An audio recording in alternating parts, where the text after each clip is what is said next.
محمد وعلى آل محمد كما صليت على إبراهيم وعلى آل إبراهيم إنك حميد مجيد اللهم بارك على محمد وعلى آل محمد كما باركت على إبراهيم وعلى آل إبراهيم إنك حميد مجيد۔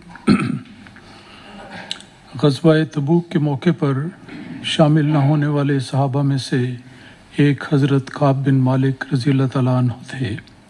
ان کے بیان کردہ حالات کا تذکرہ خود ان کے الفاظ میں جاری ہے۔ اس لمبی حدیث میں ان کی اپنی سچائی اور ثابت قدمی اور اس کے علاوہ خاص طور پر رسول پاک صلی اللہ علیہ وسلم کی محبت و شفقت کے ایمان افروز پہلوؤں کا ذکر آتا ہے۔ وہ بیان کرتے ہیں اپنے واقعے کے تسلسل میں کہ دو ان کے ساتھی تھے، حضرت مرارہ بن ربیعہ عامری اور بلال بن امیہ واقفی۔ ان سب لوگوں نے اور باقی اس کے علاوہ جو قریب 80 کے قریب صحابہ تھے، انہوں نے جب حضور سے ملاقات کی اور انہوں نے اپنے حالات کا ذکر کیا تو ان سب کے واقعات سننے کے بعد حضور نے ان کی بات کو قبول فرما لیا، اور ان 3 صحابہ نے بڑی دیانتداری کے ساتھ یہ ذکر کیا کہ ہمارا کوئی عذر نہیں، کوئی وجہ نہیں تھی کہ ہم شامل نہ ہوتے، لیکن یہ ہماری غلطی ہے۔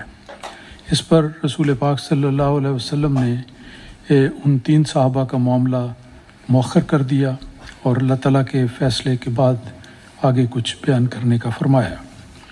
تو وہ بیان کرتے ہیں کہ رسول اللہ صلی اللہ علیہ وسلم نے سب صحابہ کو ہم تینوں سے بول چال رکھنے سے منع کر دیا۔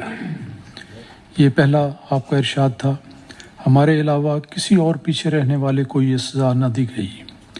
لوگ ہم سے بچنے لگے، گویا کہ وہ بالکل بدل گئے ہیں۔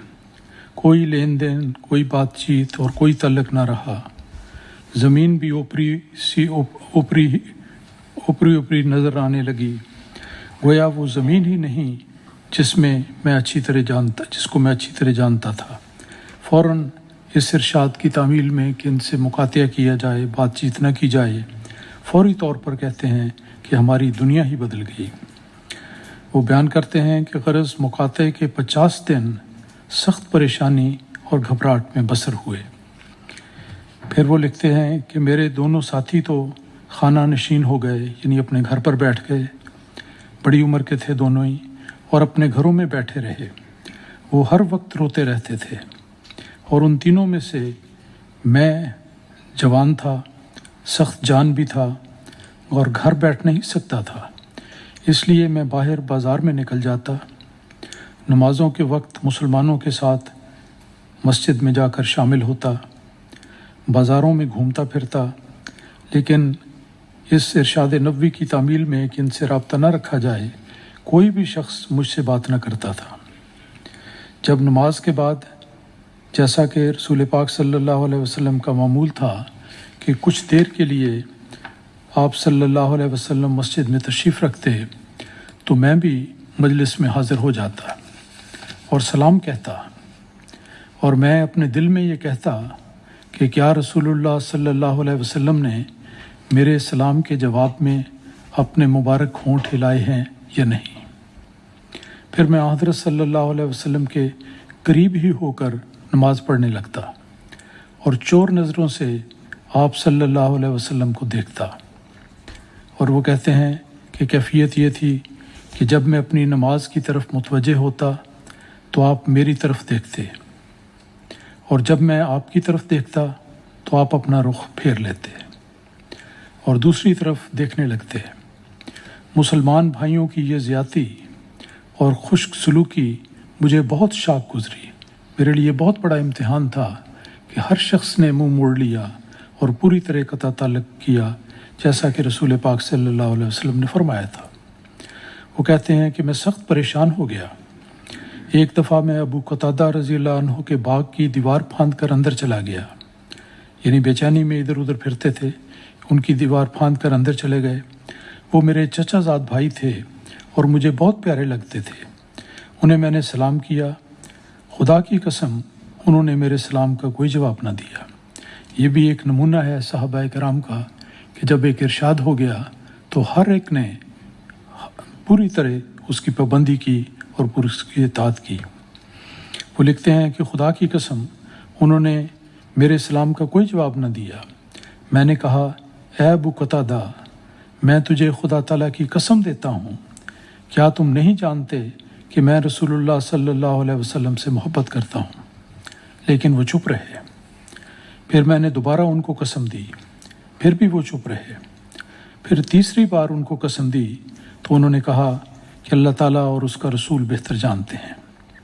یہ جواب سن کر میری آنکھوں میں آنسو آ گئے۔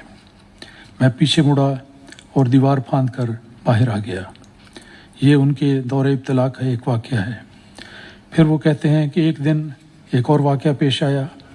ایک دن مدینے کے بازار میں جا رہا تھا کہ پتہ چلا کہ علاقہ شام کا ایک قبطی، یعنی اس علاقے کا ایک کسان، ان لوگوں میں شامل تھا جو مدینے میں غلہ بیچنے آیا کرتے تھے۔ وہ شخص میرے متعلق پوچھ رہا ہے۔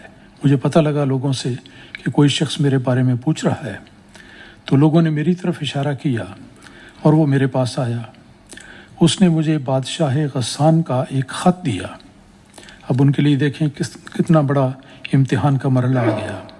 مجھے بادشاہ غسان کا خط دیا۔ میں خود پڑھ لکھ سکتا تھا، اس لیے میں نے اس خط کو پڑھا۔ اس میں لکھا تھا کہ بعد سلام عرض مدعا یہ ہے کہ ہمیں یہ معلوم کر کے افسوس ہوا کہ آپ کے ساتھی یعنی حضرت صلی اللہ علیہ وسلم نے تجھ سے زیادتی کی ہے۔